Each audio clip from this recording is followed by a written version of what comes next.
Hello, I'm Parisa. Today I'm using freestyle embroidery to embroider 2 flowers for stitching on a garment. You can find the link to the free pattern in the description below. Please feel free to download and follow along. I decided to work on tulle, and since it is delicate, I used 2 layers to make a firm base to work on.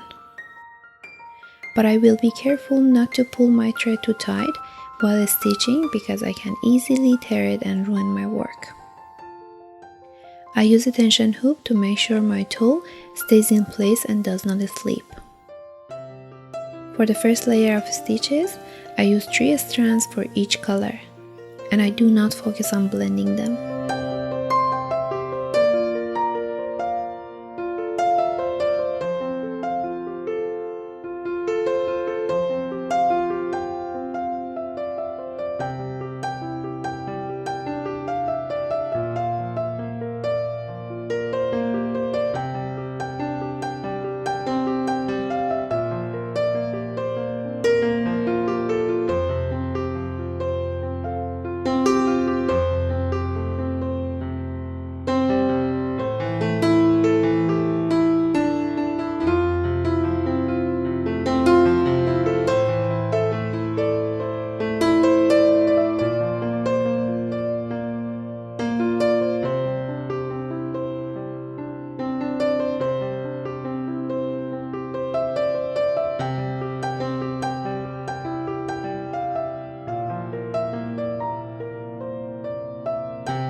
For the second layer, I use 1 strand to create a nice blend of colors.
take out the embroidery and cut off the excess tulle. Be careful not to cut any of your stitches.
Now the flowers are ready to be stitched on a garment. Please stay tuned because I will show you how I do that in the next video. Thank you for watching. I hope you enjoyed this video. If you did, please like and subscribe for more videos on embroidery.